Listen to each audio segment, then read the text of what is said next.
Kuishi kwa amani na wanyamapori. Katika wilaya 3 za Ruvuma kusini mwa Tanzania, migongano kati ya binadamu na wanyamapori inaendelea kuwa changamoto kubwa.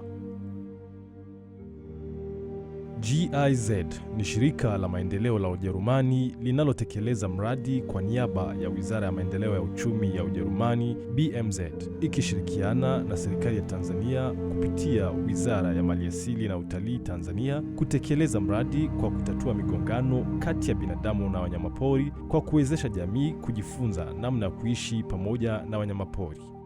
Kwa majina naitwa Ashura Saidi Mwindi, naishi kijiji cha Mandela. Ninafanya shughuli ya kilimo pamoja na mfugaji wa nyuki.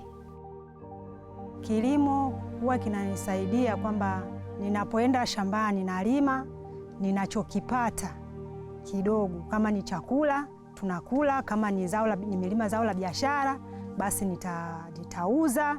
Nikishauza kile ndio kitakuwa kinasaidia kwenye familia yangu.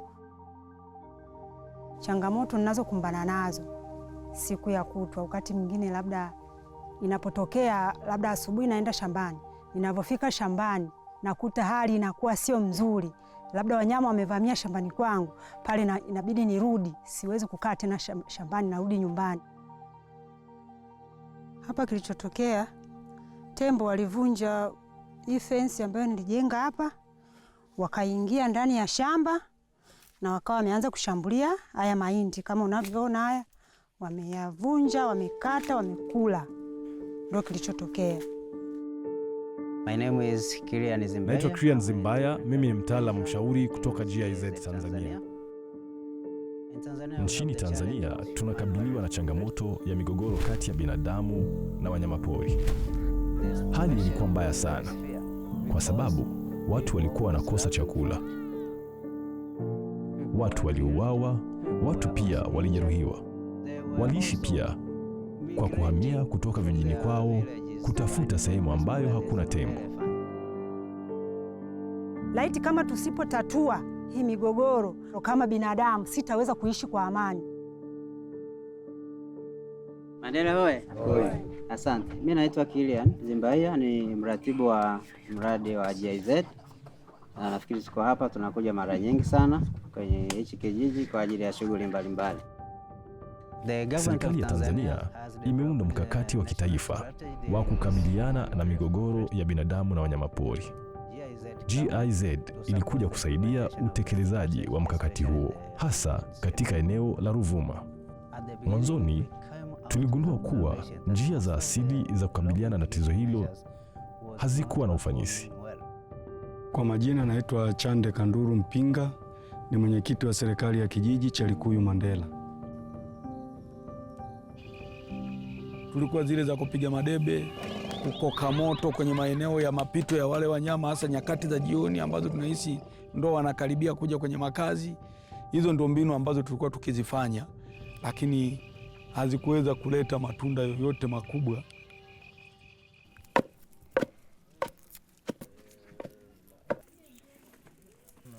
Kwa kushirikiana na jamii, tulianzisha njia mbalimbali za kukabiliana na tatizo. Tuliweka uzio wa harufu kali. Tuliwafundisha jamii jinsi ya kutayarisha dawa yenye harufu kali na jinsi ya kuiweka kwenye shamba. Hizi mbinu zinavyoletwa kiujumla ni muhimu kwa kila mwanajamii kuja kushiriki kwa pamoja ili kukabiliana na hilo tatizo. Wanakuja hapa wanaisikiliza, mara moja wanachukua zile malighafi wanaenda kuzifanyia kazi kwenye maeneo yao. Kwa hiyo wana muitikio mkubwa. Kwa msimu wa pili tuliongeza njia nyingine ya kukabiliana na tatizo ambayo ni uzio wa vipande vya bati.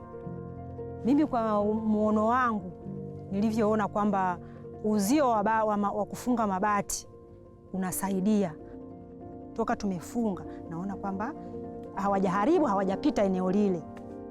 Hawa wanyama hasa tembo wanabadilisha tabia. Wakizoea mbinu hiyo utakuta wanakuja wanatumia njia nyingine. Kwa hiyo na kadiri tulivyokuwa tukienda, tunashukuru kwa sasa hivi na mashirika yanazidi kubadilisha mbinu za namna ya kuwadhibiti. Yeah.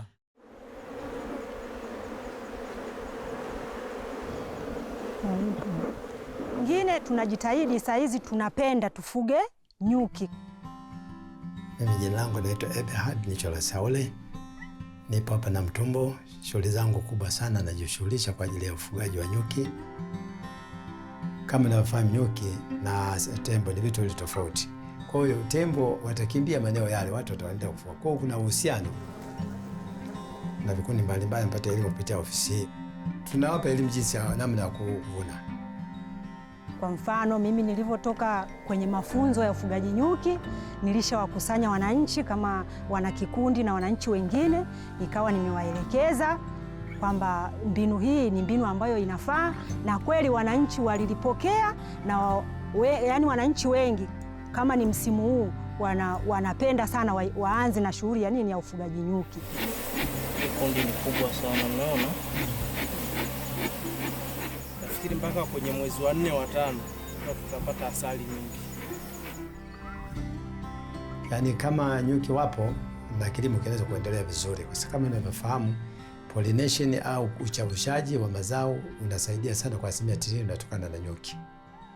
Kwa hiyo wito wangu ni kwamba nyuki wafanye kama ni zao pekee la kuweza kusaidia mkulima kuondokana na umaskini. Lakini changamoto kubwa hasa kwa kijiji hiki cha Mandela ni nani? Ni tembo, ambaye ndo analeta madhara makubwa. Si ndio jamani? Anasema ukimwona tembo usisogelee aliko. Tunafanya shughuli za uhamasishaji ambapo sasa jamii imefunzwa jinsi ya kuishi na wanyama hawa. Tunatengeneza mabango mbalimbali kwa ajili ya uhamasishaji, kuwafundisha kuhusu tabia za wanyama, aina ya mazao wanayopaswa kupanda, hasa mazao yasiyoliwa na wanyama.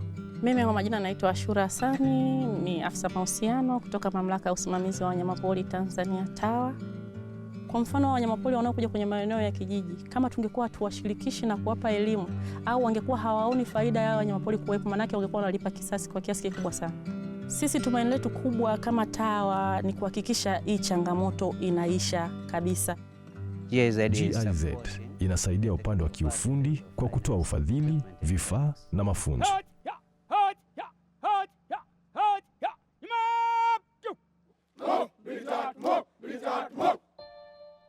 Leo hii tumekuja hapa chuoni kwenu. Tunahitaji kuona masomo yanaendeleaje na vitu gani umejifunza. Tunawafundisha askari wa wanyamapori wa vijiji VGS, na tunafanya mafunzo ya marudio kwa askari nyamapori wa hifadhini. Hapa tunaenda kutengeneza fensi ya oili chafu kama njia mojawapo ya kuweza kudhibiti wanyama waharibifu hususan katika mazao. Kwa majina anaitwa Lucas Ngusa Thomas, ni mkufunzi katika chuo cha mafunzo ya uhifadhi wa maliasili kwa jamii Likuiseka Maganga. Mafunzo tunayopatia ni mengi, ikiwepo pamoja na mafunzo ya kijeshi, lakini pia mbinu mbalimbali za kuweza kukabiliana na hawa wanyamapori wakali na waharibifu. Majina yangu naitwa Doto Hasani Mmenjuka, ni mwenyeji wa wilaya ya Liwale, kijiji cha Nguvu. Nimefanya uamuzi huo wa kuja hapo kupata mafunzo kulingana na uharibifu ambao upo kijijini kwetu. Miingiliano ipo ni mingi sana kijijini pale kati ya hao wanyama wakali na binadamu. Tunatumia vitambaa vya pamba kwa sababu tunajua pamba ina tabia ya kufyonza oili na ikakaa nayo kwa muda mrefu. Kwa sababu tunaamini pilipili hii ina ukali wa kuwasha mapua ya tembo na mkonga wa tembo, na harufu hiyo akiipata inamfanya aweze kurudi. Nategemea kama nikishahitimu haya mafunzo vizuri na kupata vile vitu ambavyo vinaweza kanisaidia kuzuia tembo, na tarajia kijiji kitakuwa na amani na furaha kubwa kama kilivyoishi zamani.